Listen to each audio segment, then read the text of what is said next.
hace algunos meses está funcionando el OMIC, la Oficina de Información al Consumidor. Vamos a hablar con Manuel Carabajal, que es quien está llevando a cabo esta tarea y nos va a explicar perfectamente bien de qué se trata, cuáles son los procedimientos y en qué es en lo que están trabajando. Manuel, desde el año pasado, creo que desde el año pasado, principios de no lo tengo claro, usted me lo va a aclarar, está funcionando acá en la municipalidad el OMIC, ¿no? Que es un organismo que se encarga de los problemas que puede tener un consumidor con algún tipo de problemas que tenga con empresas o con comercios, lo que sea. Lo que a mí me interesaría es que usted me explicara bien de qué se trata esto del OMIC. Brillante, cómo no. La OMIC son las siglas de Oficina Municipal de Información al Consumidor. Sería el instituto encargado de articular y aplicar la Ley Nacional de Defensa del Consumidor. Las operaciones iniciamos en el mes de febrero o marzo de este año. Previamente, todos los reclamos de los vecinos de San Andrés de Giles se llevaban a Mercedes, que tiene una oficina muy grande, muy eficiente, y en menor medida creo que... principalmente era en Mercedes. Por lo tanto, lo primero que hicimos fue rescatar, en ese proceso de aprendizaje, empezamos a rescatar aquellos expedientes de vecinos de San Andrés de Giles que tenían que ser atendidos. La Oficina Municipal de Información al Consumidor tiene, como dije, la principal función de articular y aplicar los conceptos de la defensa al consumidor, de la Ley de Defensa al Consumidor. Hay una serie de procedimientos que creo que sería interesante que los potenciales usuarios o interesados, que lo charlemos un minuto. El procedimiento es, en primer lugar, tienen que venir acá. Ahora después vamos a dar los datos, digamos, el teléfono y demás, que justamente en este momento no los tengo, pero ahora los presentamos. En el cual se presenta el interesado que ha tenido cualquier tipo de problema con la adquisición de un bien, la contratación de un servicio. Eso es principalmente el 90% de los temas, en el cual tiene una charla, una conversación con, en este momento no está, la señora Taberna, que es la encargada operativa del área, en el cual se manifiestan cuáles fueron las circunstancias. Tomamos por caso la adquisición de un bien, de un electrodoméstico que no ha cumplido con las expectativas, o estaba roto, no era el modelo que se pidió, o lo que fuera, en el cual es necesario que en esa entrevista previa se quede claro qué es lo que pasó, cuáles son las circunstancias del caso. Segundo lugar, también es importante que el propio consumidor haya iniciado un proceso con el vendedor o el prestador del servicio reclamando. A reclamar previamente. Claro, y que ese reclamo haya fracasado. Es muy común, todos los que estamos aquí o todos los que nos puedan estar escuchando han tenido la frustrante experiencia de tener que llamar a, pongamos una empresa de telefonía, una empresa de servicios o cualquier otro, que te dejan colgado esperando resultados que nunca se terminan de dar. Por lo tanto, es importante que se haya al menos iniciado un reclamo frente a la compañía o al prestador de servicios y ese reclamo haya fracasado. Una vez que pasó eso, nosotros lo que hacemos es abrimos hay un formulario muy específico, muy sencillo, en el cual se ponen los datos de la persona que presenta la queja y la compañía o el vendedor. Y también, esto también es importante, es una pequeña molestia, pero es importante y es bueno para todos, cuando se completa ese formulario debe ser completado en forma manuscrita por el interesado. ¿Por qué es esto? Porque eventualmente en una etapa de negociación posterior, es importante que la oficina sepa con precisión qué es lo que está reclamando el interesado. Que no haya después disparidades, no, pero yo pretendía otra cosa, o yo no era esto lo que quería, o era... Quede bien claro eso. Claro, simplemente obviamente que nosotros lo asistimos, si hay personas que tienen alguna dificultad, incluso si hay personas que tienen dificultad para salir de la casa, personas ancianas, hay un formulario de poder que puede ir el nieto, quien quiera que sea. Es decir, eso no es complejo. Y luego, acá hay una pequeña diferencia con respecto a la práctica que siguen otras quizás oficinas o la experiencia que pueda tener gente que nos esté escuchando. Nosotros lo que intentamos es resolver el asunto, el problema que se presente, resolverlo en forma telefónica, o más bien a través del contacto que sea, pero evitando llegar a la instancia de una audiencia. ¿Por qué? Porque eso ha demostrado la experiencia hasta ahora que, en términos generales, las empresas y los prestadores de servicios están muy inclinados a la solución del problema. Ellos prefieren resolver el problema y no tener resolver el problema puntual de un cliente y no tener un problema que se arrastre en el tiempo y que genere una mala reputación para su compañía. Y yo estoy hablando, nosotros hasta ahora, acá voy a hacer un pequeño paréntesis con respecto al procedimiento. Hasta ahora hemos atendido alrededor de 50 y pico de casos en lo que va del año. No son muchos, pero es algo. Con un índice de resolución de arriba del 95%. Sí, en general es así, pero en este caso en particular lo que nos distingue un poquitito es que lo tratamos de hacer en un periodo de tiempo muy corto. Es decir, el promedio ha sido entre 21 días y 30 días entre la presentación del reclamo y la solución. Obviamente, esto es por este pequeño método que yo voy a hablar un poquitito y no es una cuestión que podamos garantizar. Está bien, es algo que estamos intentando hacer. La pequeña diferencia es que nosotros no gatillamos una audiencia de inmediato, sino que previamente está este tratamiento que tratamos de mantener. Es una pequeña actuación un poco artesanal, si se quiere, para tratar de darle una solución rápida al reclamante. En el caso que no se lograra, hay veces que se habla con un banco, complicado. Hay veces que se habla con una línea aérea, complicado. Ahí vamos a hacer una serie de aclaraciones también. Entonces lo que se hace es establece una fecha de audiencia, en el cual se lo cita al denunciado, a la firma, en forma fehaciente, a través de una carta documento emitida por esta área, se establece una fecha de audiencia, y en esa audiencia se tratan de ventilar las posiciones de ambas partes. En la experiencia que nosotros tenemos hasta ahora es que en la mayoría de los casos las partes ya, la compañía o el proveedor ya viene con una postura específica, generalmente tendiente a resolver el asunto, y en la mayoría de los casos se resuelve ahí. Hay muchos casos que no, que el representante legal que se presenta en la audiencia toma conocimiento de los detalles acá, vuelve a su mandante y luego viene con una propuesta concreta. Es importante que antes de empezar, me había aclarado muy bien, que es el tema de el reclamante tiene que acreditar la relación comercial que dio lugar a este problema. Obviamente, lo más natural, lo más frecuente es... La factura, el ticket, ¿no? Exactamente, la factura, el ticket, un boleto o un pasaje, en el caso de que sea una cuestión de transporte, o diferentes, digamos, hay varios, pero algo que acredite que hubo una relación comercial. Eso es ineludible porque es establecido por la Ley Nacional de Defensa del Consumidor. Esto es a rasgos generales cómo es el procedimiento. En las experiencias que nosotros tenemos, podemos decir que no por esta oficina en particular, sino por el concepto de defensa del consumidor, las empresas, los proveedores, los vendedores son colaboradores, intentan resolver el tema. Quizás, y nosotros partimos de la base de que no hay mala intención en general, no es que ha habido, porque eso ya configuraría un fraude. Nosotros estamos hablando de que empresas o proveedores que no han cumplido por una cuestión ajena a su voluntad, o porque simplemente no son eficientes en su trabajo, o porque la burocracia interna de sus compañías no permite ser más flexible o más rápido en la respuesta. Entonces, al partir de esa base y transmitírselo también a las partes, logramos un mejor nivel de conversación y de negociación. Y nos acercamos a un resultado satisfactorio más rápido. Solo podemos decir que en 2 ocasiones no hemos encontrado una solución sobre 50 y pico de casos. Esas 2 circunstancias se dieron, una porque no estaba perfectamente la documentación que pudiera acreditar el tema, por lo tanto no había una cuestión legal, y otra fue simplemente por mala praxis empresarial, digamos, y esos fueron los temas. Sí. Manuel, ¿cuál es el ranking de reclamos? ¿Qué es el reclamo que más han visto acá en esta oficina? Bueno, el ranking, la verdad que yo estoy sorprendido, porque el principal, obviamente uno esperaba telefonía celular, uno esperaba servicios en general, pero el principal ha resultado ser los planes de ahorro para vehículos. ¿Está bien?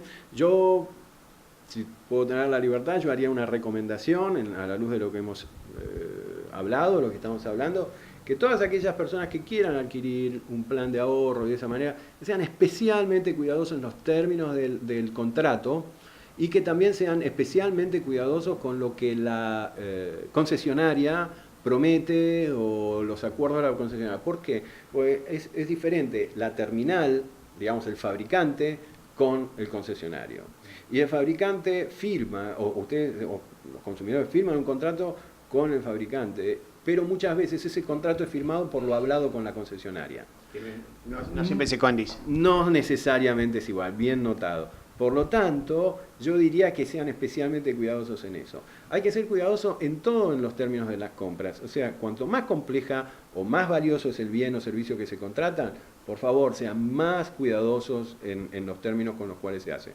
Obviamente, cuestiones de carácter menor en la compra de, no sé, productos consumibles de poco precio, obviamente no todo el mundo puede estar, mirando todo el tiempo, pero sí, en estas circunstancias, bien, la pregunta es muy oportuna, lo que más hemos visto y lo más complejo son esas circunstancias. Después lo continúan, sí, cuestiones de servicio, cuestiones de servicios de televisión, ¿no? De cable o satelital, continúan también reclamos telefónicos, reclamos por bancos, reclamos con respecto al sistema Veraz o cualquier otro sistema de antecedentes financieros.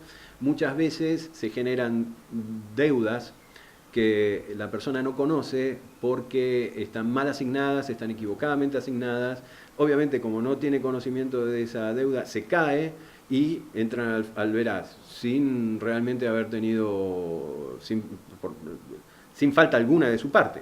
En esos casos, también la experiencia que podemos tener es que cuando se acredita eso, los bancos inmediatamente levantan esa notificación y Veraz lo hace en el transcurso de 12 o 24 horas, no más. Veraz la compañía, hay varias otras más. En el caso particular nosotros hablamos Y después otros casos que sí, que se dan por frecuencia porque es un mercado mucho más activo o más, digamos, más numeroso, son la adquisición de electrodomésticos, siempre tienen, electrónica, siempre tienen algún pequeño drama. Eso se resuelve en días, porque todas las empresas, al menos todas las empresas locales, se comportan extremadamente bien con sus clientes y también con la oficina y resuelven todos los temas rápidamente. Y por último también están las compras por internet. Puede haber algún temita ahí, también por eso hay que ser especialmente cuidadosos. Sin embargo, 50 casos en 11 meses me parece un promedio muy bajo. ¿A qué lo atribuye usted? ¿Que la localidad no es conflictiva en ese sentido? A dos circunstancias. En primer lugar, puede ser que no sea una cuestión tan urgente para la gente, porque también el tenor y el volumen, digamos, si lo contabilizamos, obviamente todo esto se puede monetizar, ¿no? Es decir, claro, la cámara cuesta si lo ponemos tanto, en dinero, a lo mejor es importante. Y de hecho se hace para llevar una estadística de cuál es el índice de recuperación, y creo que estamos en esto en algo así como 200 y pico de mil pesos. Lo cual, dividido en 50 o un poco más de casos, no parece tanto. Ahí hay una parte de la explicación. No se tratan de montos muy, muy grandes. Nunca, siempre estamos alrededor de, exceptuando los casos de automóviles. Y de vuelta, el monto ahí no es el monto del automóvil, sino, por ejemplo, las cuotas que se pagaron y se quieren recuperar. Entonces siempre estamos hablando de picos o un tope de 15.000 pesos, no estamos hablando más. Por lo tanto, ahí no hay una gran, lo podemos decir por ese lado, que no hay un gran volumen de intercambio comercial en San Andrés de Giles. No es un volumen de comercial muy gigante. Si bien hay varios comercios, pero podemos decir que por la base poblacional no hay un intercambio de bienes importante que genere este tipo de problemas. Y cuando se dan intercambio de bienes importantes, por ejemplo la compra y venta de automóviles, aquí en las concesionarias hay muchas que son usados, por lo tanto ahí hay una relación mucho más fluida y muy diferente a lo que es el tema de los planes. Y, por ejemplo, hay 2 o 3 áreas que directamente no, por la ley de defensa del consumidor, están afuera del interés o de la jurisdicción de la Oficina de Defensa del Consumidor, principalmente las cuestiones inmobiliarias, es importante saberlo. Todo lo que es temas de compraventa de inmuebles o alquileres, circunstancias relacionadas en los cuales el objeto de contrato es un inmueble, está fuera de la jurisdicción de la Oficina de Defensa del Consumidor. En el mismo sentido, lo que se da, esto es importante también recalcarlo porque muchas veces ha venido gente y hemos resuelto algún tema, pero más de asesoría y no necesariamente de defensa del consumidor. Por ejemplo, está el tema de los servicios de salud, lo que llaman prepagas, las estrictamente privadas. Eso forma parte de la órbita de la Superintendencia de Servicios de Salud de la Nación. Por lo tanto, cualquier reclamo sobre ese sentido, pero atención, con respecto a la prestación del servicio, acá hay una diferencia que es interesante marcar. Con respecto a la prestación de servicio, usted no está satisfecho con el servicio médico que recibió o alguna circunstancia de esa naturaleza, estrictamente de carácter médico, eso es jurisdicción de la Superintendencia de Servicios de Salud. Sentido inverso, el problema es de carácter de la facturación, el problema es de carácter de yo contraté un plan y me dieron otro, el problema es de carácter, para resumirlo, de carácter administrativo, sí es competencia de la Oficina Municipal de Información al Consumidor. Otra variante en ese sentido, cuestiones de transporte aéreo. El transporte aéreo forma parte de la jurisdicción de la Administración Nacional de Aviación Aerocomercial.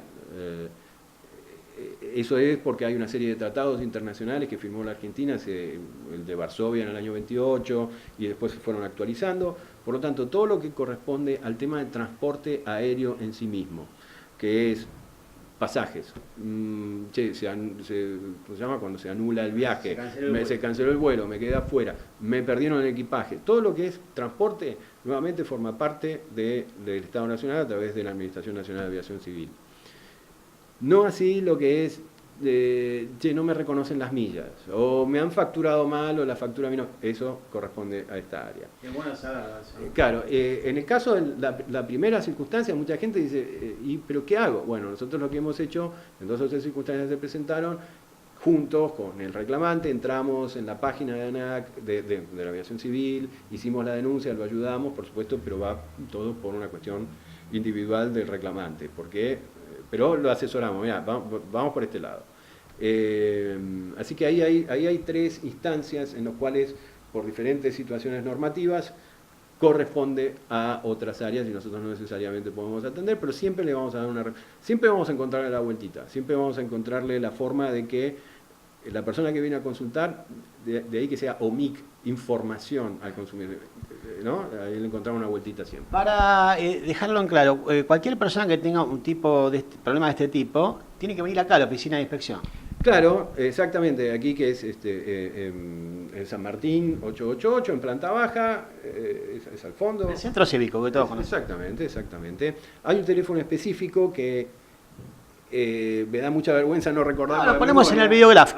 Genial. Sí, lo ponemos en el videograph. Ahora lo ponemos. Y obviamente el horario es de 7 a 14. Estamos acá, pueden venir, incluso consultas. Digamos, hago hincapié en eso. Si bien la ley es de la Ley Nacional de Defensa del Consumidor, la oficina es de información al consumidor.